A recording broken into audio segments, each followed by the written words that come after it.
Discovered my husband secretly doubting our son's paternity after his friend faced a cheating scandal. Now I'm considering divorce. I 34F have been with Ken 37 male since I was 16. We met in school as he was my brother's friend. We have been married for 10 years. Have a 2-year-old son and one on the way. Ken has always been my person. The person who you can't picture life without, and I honestly can't remember not loving him. I grew up with him, he's my everything. Unfortunately Ken has this issue where he takes on everyone else's feelings like to heart. I'm not saying it's a bad thing, however recently his best friend of 20 years has just found out that his wife has been cheating on him and none of the children are his. Obviously his friend is devastated and is staying in our guest room. He's a nice guy, just life has him down right now. He's started the process of divorce. The more time Ken spends with his friend the more depressed he's become. And distant. Our mornings used to start where I would wake up at 6 a.m. with our son, make breakfast, then about 8 a.m. I could wake Ken up with a coffee and some breakfast before going to drop little one off at nursery and go to work. Ken works from home most days, only going into the office on a Monday. So I'd give him his coffee, he'd give me a kiss, and then I'd go off on my happy little way. Then I'd finish work, get our son and go home where Ken would be making tea. I'd clean up after whilst he was bathing our son and putting him to bed. I thought this was life. It might sound boring to some, but it was my life and I loved it. Our house was filled with love. We would spend our nights cuddling, talking, watching a movie. Date night once a month. We would take our son out together on a Saturday and then Sunday go visit family or have friends over. You get the picture, I'm rambling. Sorry. Anyway, for the past month things have been changing. Ken is more depressed. I make him a coffee in the morning and just get a mumbled, "Thanks." I'd see Ome home from work and the friend and him would be in the living room watching sports. I'm now making tea. Bathing our son, neither of them will barely talk to me. We don't go out on the weekends together, I feel like a single parent. I've tried to talk to Ken about it all but I get one-worded answers. Then he stays up till about 1 a.m. which I know it's not super late but I'm passed out by then. I'm exhausted, alone and pregnant. I miss my husband. Yesterday I came home from work and you know when something just doesn't feel right? Well, I went to find Ken to see what he was doing as his friend wasn't in the house but Ken's car was. He was in his office looking up DNA kits for our son. I asked him why and his response was, "Well, I just want to make sure all the kids are mine before I continue looking after them as I'm not a free childcare." This broke me. When I say I'm devastated it's an understatement. But if he thinks that I've cheated on him then surely the trust is gone? Is there any going back? Am I just being pregnant and hormonal? Would I be extreme for looking for a divorce? I could put the papers in the envelope with the results from the DNA test. I think I'm gonna go cry in bed now. Had to take the day off work as I feel like I've just been gut punched. Azorgi01 Your husband's feelings are being fed from his friend. Working from home a lot disconnects you from being social and the only social activity he gets is depression from his friend. This friend has to go and once he does you two can work on getting back on track the way you were. You really need to explain this to him and he should understand. These are all actions of the other person, not your husband, if that makes sense. Get through this and you two can be that much stronger, but as long as this other person is around I feel it will only get worse. Update 1. Weird how telling complete strangers that I'm struggling with life seems to help. So I think after my pity party, which couldn't last long due to being a parent, I called my stepmom and dad. My mom died when I was 10, they are coming to stay with me on Friday. Crying on the phone helped, although I'm not really sure they could truly understand a word of what I was saying. I've spoken to Ken, well more like spoke at Ken, telling him that his friend is till Thursday to leave. I'm not a monster and can't just tell him to leave at the drop of a hat. I've also told Ken he needs to leave too.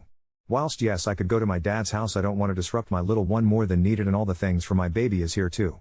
Especially as I'm 8 months along, it just seems stupid for me to be the one to leave. I've made it a point of not pointing out it's my house either. I'm trying to be calm and sensible. I'm not 100% sure Ken listened, but I did message his sister who is a force to be reckoned with and she said she will make sure he's gone by Thursday night. Things I've told Ken I want is yes he can have the DNA test, but I will be damned if I'm the one to do it. He can also have one for the baby as I ain't got shit to hide. I know that some people have questioned why I'm so against it. Let me make something clear. I would never cheat because as I said in my last post Ken is / or was I dunno, my person. He's the only man I've ever been with. So that isn't any concern of mine. I'm just hurt that he wants one because clearly he doesn't trust me. So things I want. I want him to have the DNA tests mainly so I can make him eat the results, not literally, I'm just venting. I'm also going to suggest couples therapy. I already see one due to losing my mom and my little sister in a car crash when I was little.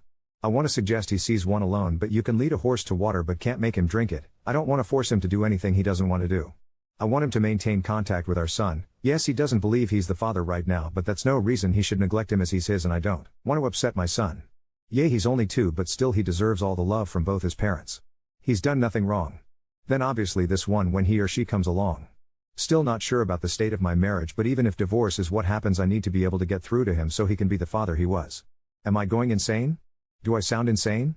I don't know why writing here helps so much. Update 2. Following my 2 other posts, I will answer some questions. Yes, it is my house. It was left to me when my mom died. I have lived here all my life. I didn't move out because I have a child and one on the way, so why should I be the one to leave? I get that some people believe I was the off for asking him to leave, but as I was heavily pregnant, have a toddler and it's my house, I wasn't about to leave. Yes, he could have stayed, but have you tried living with someone who just wants to argue or just not talk? I'd prefer my child not to live in that environment. Thank you. At the end of the day, I'm a mother first and a wife second. If you think that's harsh, then I don't know what to tell you. My children come first. End of. Well, Ken's friend did leave the day I told him he had till Thursday. He wasn't happy about it and shouted some insults at me, which was amazing. Ken's sister came and picked up Ken. I wish I could tell you what she said, but she didn't say anything in front of me, just kept giving Ken death stares. We did get the DNA test for little one and Ken is the father, obviously. Ken somehow thinks I've intercepted the results even though I wasn't the one that did it. I wasn't the one that got handed the results, so he's clearly lost his mind. My dad came over and whilst I was making tea my waters broke. My little girl is here, she healthy and happy. She was 9 pounds 8 ounces, so no concern of anything with her. I'm now a mom of 2. I am home now and Ken has been to see his baby girl, although as she's not had a DNA test he disagrees with her being is because his family. Why doesn't have many girls yet he has a sister, so I just rolled my eyes. I don't really know where to go from here. Ken is refusing therapy, he says there's nothing wrong with him or his brain. I beg to differ. He wants to get another DNA test for our boy but won't tell me when or where, so I can't interfere. Maybe one day he will come to his senses. My dad and stepmom are staying with me for a while to help me with the babies. I'd like to say I'm okay, but honestly my emotions are all over the show. I don't know which was up. Ken's sister visits the babies and we have an unspoken rule that we don't speak about Ken apart from when our son asks about him. I wish it was the kind of update where he got the results, seen how much of an idiot he's been and we move on, but sadly that's not the case. I can't dwell on it too much, just take shit one day at a time. I do miss my person and worry that he's missing out on his baby girl's life already, which if I think about too much I will just sit and cry, but I don't have time for that. As always, thanks for listening to me rant. I might update if anything else happens in my life. Right now I'm still left wondering if I'm doing the right thing here. Is there anything I could do differently? Why are my kids so hard for him to accept all of a sudden? Orthodox path 2, I think he's either projecting or having a mental breakdown. It's gotta be one or the other. I'd tell his sister to tell him to get help or it's over. I'd make it clear if he doesn't go to therapy/counseling or whatever that a divorce is imminent. Orthodox path 2, I'm starting to think it might be a total mental breakdown and his friend egged it on. I can't imagine what would cause such a sudden switch in personality otherwise. Post username, I think he is now in denial because he wants to not be the father, otherwise he screwed up his whole life for nothing and that would be more dangerous to him than being depressed. BC, his wife cheated, but at least be validated, but also is it possible to have DNA result in 4 days? Update 3. Things have been bizarre but now I have closure. I know what's happened to my marriage. I know what scum Ken really is. He's not my person and never truly was. So now I just want to divorce him, cut my losses and move on with my life. I'm still at home with my babies settling into motherhood. My dad and stepmom are still here but they will be leaving soon once I'm more emotionally stable. To say I'm okay would be a lie, but I now know what I need to do. I have some sort of closure with Ken. I know what happened with him and I know that it's not my fault. Turns out Ken was having an affair and has a baby on the way. Even typing that makes me want to throw up. I found this out when a visibly pregnant lady just knocked on my door and asked me when I would be leaving the house, as it's Ken's house. When I say this confused the crap out of me, I mean it. I talked to this woman for a while to try to work out what she was talking about. It turns out that she's Ken's side piece. Well, technically in her head she's his fiancée. A month ago Ken got down on one knee and proposed to her in my fucking kitchen. Classy, right? So they have been seeing each other for a while. She's having his baby. She believes I'm the ex-wife who Ken is letting him stay in his house till I get on my feet. We apparently broke up a few years ago and none of my kids are Ken's. When I go to work in the mornings Ken goes to her house and works from there. They were waiting for marriage to move in together. How you trying to marry someone when you're already married? Fucking weirdo. I asked for proof of all this. She has pictures of them together. Apparently she has a account that they make content together. I told her we are still married and explained everything to her. I'm not sure what she's going to do. But hey, not my circus, not my monkey. Now I want a divorce. Is it true that once you talk to a solicitor about divorce they can't represent the purse on your divorce? I want to go around our town and meet with as many solicitors as possible, as the first hour is free so that he has a very hard time getting representation. Is that too petty? The house is in my name only and is protected, so there is no way he can take it. I have all my money and we do have a joint account, but that's just what we put our share of household bills in. I haven't spoken directly with Ken. His family have completely cut him off and he's been kicked out of his sister's house. All those people that was concerned about him having tumor or something wrong with his brain, I really don't think that's the case. I think his actions just caught up to him as his lies were going to come out once his baby was born. I think that's what happened. He got backed into a corner and tried to fight his way out. Through divorce process I will get the court to do DNA testing so he has proof for both. Even if he chooses to not believe it. I'm mentally exhausted from all of this and sat wondering how I didn't notice. Might have to go for an eye test. But honestly, would I be so wrong for just making his life as difficult as possible to get legal advice, or is that too far? I want him to suffer. Juliax 1984. I'm a legal assistant. When I worked for the state, we would have a lot of opponents representing themselves without lawyers, either to save money or because the opponent was an insane conspiracy theorist. You might think the attorneys I worked for would be glad when their opponent had no attorney because that makes for an easy win, right? Wrong. Our opponent having no attorney and no idea what they were doing just made the process overly complicated and painful and annoying and dragged it out. True, there are insane conspiracy theorist attorneys out there, too, but the vast majority of the time, once the defendant realized they were in over their head and hired an attorney, it made the process go smoother and faster. I know nothing about divorce court, but I hypothesize sabotaging his attempts to get an attorney will make the ordeal worse for you, too.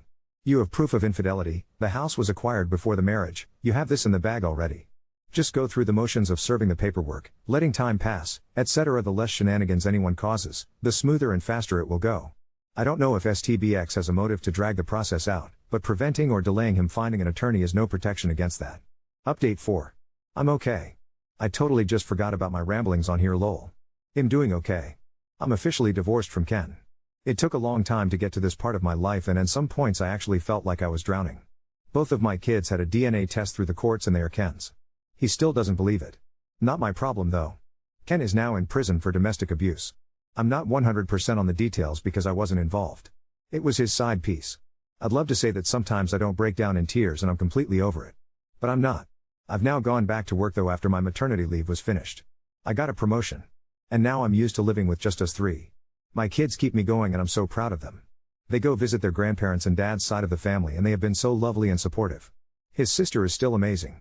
I don't really know what else to say. Just I'm okay. I'm divorced and my children are thriving. I can't thank Ken for a lot of things, but I'm grateful for my children. Now on to second story. Husband ate all my post-surgery diet food and called me a baby when I cried, leaving our 11-year-old to help me instead. I just had surgery on my stomach and intestines almost 2 weeks ago. Because of the surgery, I have to adhere to a very strict diet until I'm fully healed. If I stray from the diet, it could cause severe complications and possibly lead to death. So for the first 2 weeks after surgery, I can only eat, a full liquid diet. The most solid thing I can eat is pudding. I can't even have soup with any chunks of veg/meat in it, even if they're soft.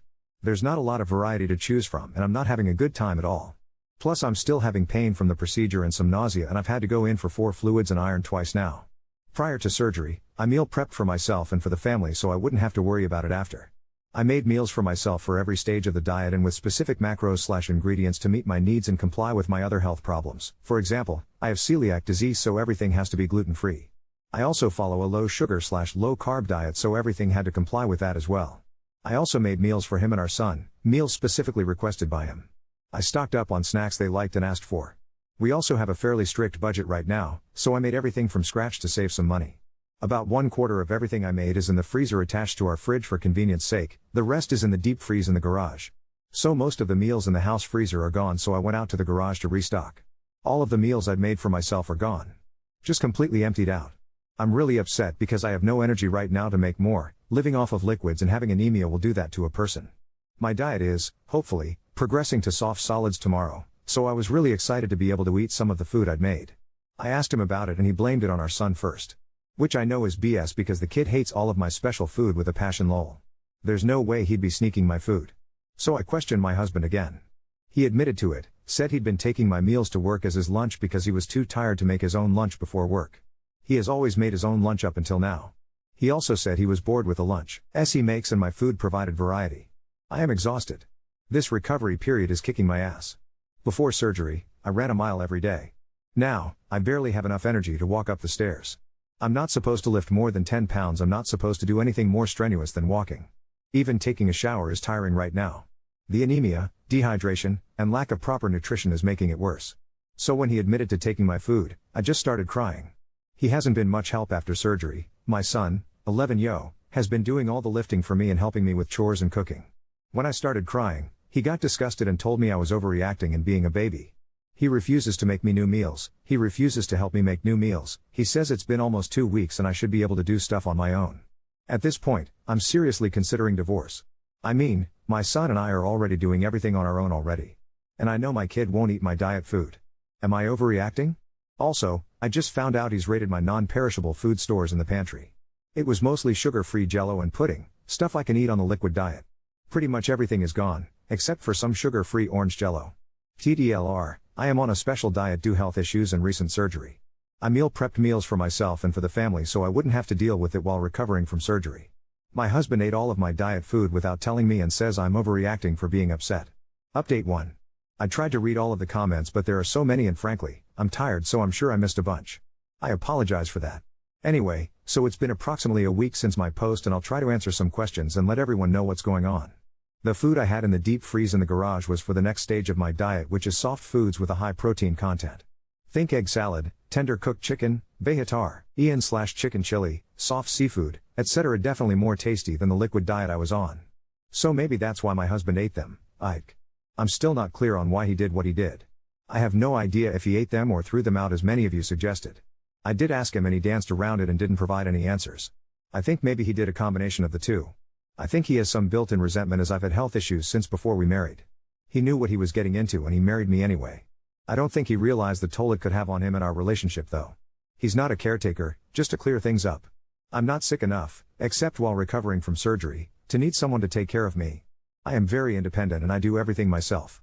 I do most of the child care, cleaning, errands, cooking, managing money and expenses. You get the idea. He does get upset because I'm not always able to do activities with him that he really enjoys, like hiking, fishing, frisbee golf, etc. Mostly things that involve being outside.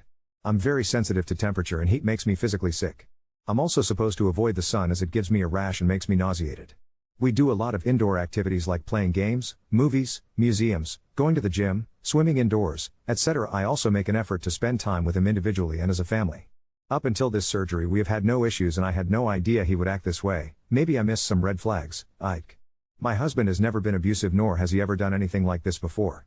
That's why I made the post. I was really confused because I had no idea where his attitude was coming from and thought maybe I did something. Like I stated above, I think he has some built-up resentment or something. He's always been understanding and respectful of my needs and my health and has never shown that he may have any differing feelings. Our sex life is great. He, as stated, he's very satisfied in that aspect.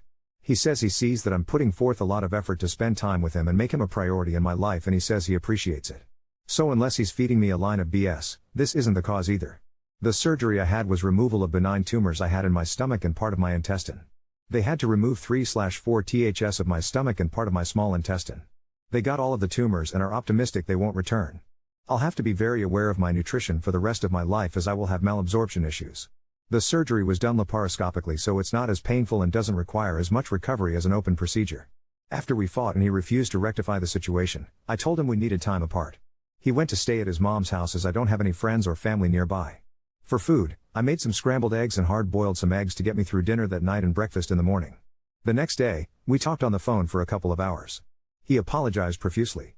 He explained he was extremely stressed at his job and he was really worried about me and my health. I told him that is not an excuse for treating me like crap, nor does it seem like he was worried about me at all since he did what he did. He agreed with me and apologized again. He agreed to go to individual and couples therapy, which is huge because he doesn't like or believe in therapy as he's had bad experiences in the past. I also see my own therapist and have been for the last 15 years, to be clear. He also agreed to buy all of the groceries to replace all of the food he took and he agreed to make my meals for me with a little guidance as he's not great at cooking. I made it clear that if he doesn't something like this again, there will be no more chances given and I will file for divorce.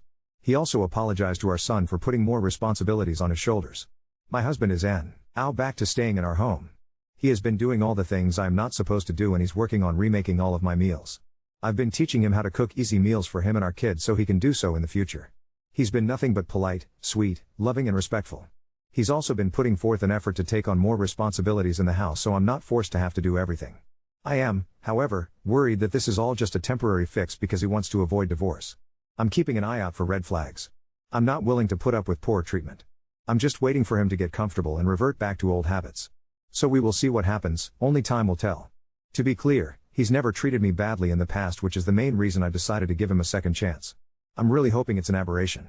As for his stress at work, his place of employment is severely understaffed at the moment. He's been going to work early and staying late to help them with this issue. He's tired and cranky, which is understandable. Adding my recent surgery on top of things and he just couldn't handle it. He knew my surgery would be complicated and he says he's afraid I'd die or end up with complications. This is understandable as well, I'd feel the same if roles were reversed. But he does agree that none of this gives him an excuse for his behavior and he's agreed to work on it. He says he is very satisfied and happy with all other aspects of our life together, and he says he's really disappointed with himself for the way he acted. Again, we'll see how it works out. I'm taking everything he's saying with a grain of salt.